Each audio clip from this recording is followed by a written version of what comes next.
బ్రహ్మజ్ఞాన జిజ్ఞాసుడైన శిష్యుడు మంచి గురువును ఎంచుకోవాలి.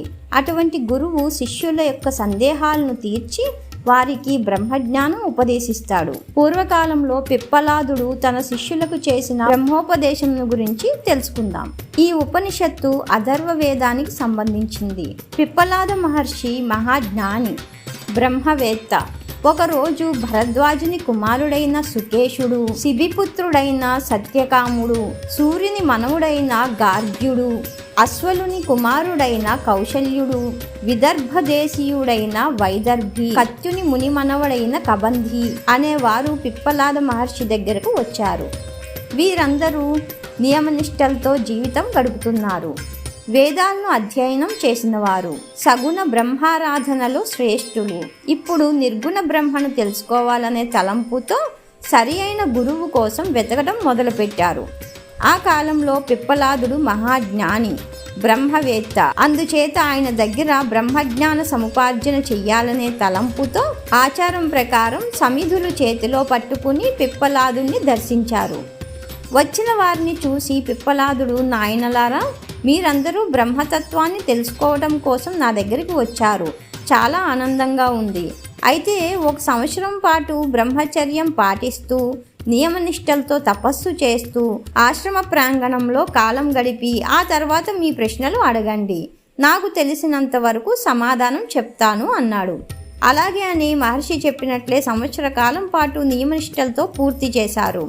ఆ తర్వాత ఒకరోజు కత్యుని మునిమనవుడైన కబంధి పిప్పలాదుని అడిగాడు, ఓ మహర్షి, జగత్తులోని ప్రాణికోటి అంతా ఎక్కడ నుంచి పుడుతుంది? అప్పుడు పిప్పలాదుడు కబంధుడికి ఈ రకంగా చెబుతున్నాడు. కబంధ, ప్రజాపతి సంతానాన్ని పొందాలనే కోరిక గలవాడై తపస్సు చేశాడు. ఇక్కడ తపస్సు అంటే పూర్వకాలంలో తాను చేసిన సృష్టిని ధ్యానించటం. ఈ రకంగా తపస్సు చేసి రయి, ప్రాణము అనే జంటను సృష్టించాడు. రయి అంటే అన్నము, పదార్థము, చంద్రుడు అని అర్థం. చంద్రుని వల్లనే భూమి మీద ద్రవత్వము, రసము కలుగుతున్నాయి. చంద్రుడే ఓషధులకు, వనస్పతులకు కారకుడు. ఓషధులు, వనస్పతులే అన్నము. ఈ రకంగా పదార్థము అంటే చంద్రుడు, అన్నము. ఇక శక్తికి ప్రతీక సూర్యుడు. అతడు అగ్నితత్వాత్మికుడు. అగ్నే ప్రాణం. కాబట్టి అన్నము, ప్రాణము ద్వారానే జీవం వర్ధిల్లుతుంది. ఈ రకంగా ప్రజాపతి సృష్టించిన జంటలు 3: చంద్రుడు, సూర్యుడు.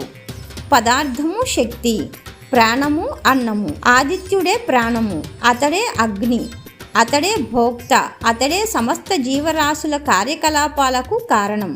అందుచేత అతడే సమిష్టి ప్రాణం. చంద్రుడే రయి, స్థూలము, సూక్ష్మము, మూర్తామూర్తము అంతా పదార్థమే. పదార్థం, ప్రాణం రెండూ ఒక్కటే.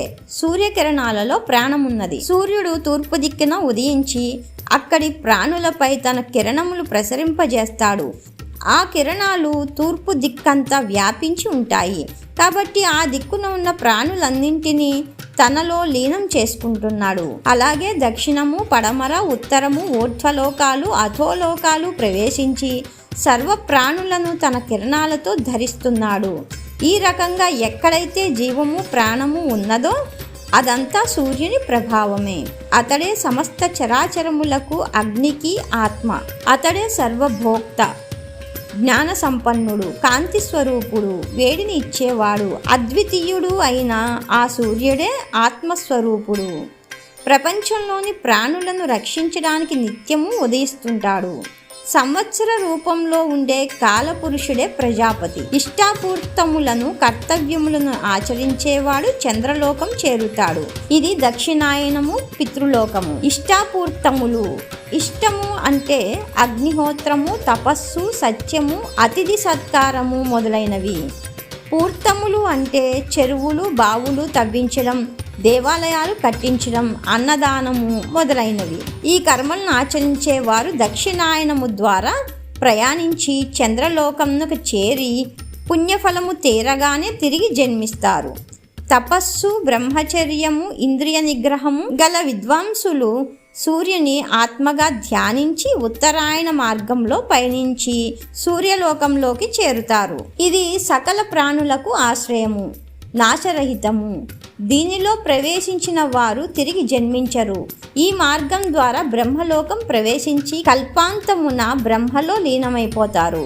కాలస్వరూపుడైన సూర్యుడు స్వర్గలోకానికి పైన 5 ఋతువులలో హేమంత శిశిరము కలిపి ఒకటి 12 నెలలతో కలిసి వర్షాలు కురిపిస్తుంటాడు. ఆ సూర్యుని రథానికి చక్రాలు 7. ఆ రథమెక్కి సూర్యుడు నిరంతరం ప్రయాణం చేస్తూనే ఉంటాడు. మాసము కూడా ప్రజాపతి రూపమే. అతనికి కృష్ణపక్షము అన్నము, శుక్లపక్షము ప్రాణము. అందుచేతనే ప్రాజ్ఞులు శుక్లపక్షంలోని క్రతువులు ఆచరిస్తారు. రాత్రింబవళ్ళు కూడా ప్రజాపతి స్వరూపమే. పగలు ప్రాణము, రాత్రి అన్నము. ప్రజాపతికి పగలు ప్రాణము కాబట్టి ఈ విధంగా పిప్పలాద మహర్షి జగత్తులో ప్రాణికోటి ఆవిర్భవిస్తుందని వివరించాడు. నెక్స్ట్ వీడియోలో మరికొన్ని విషయాలు తెలుసుకుందాం.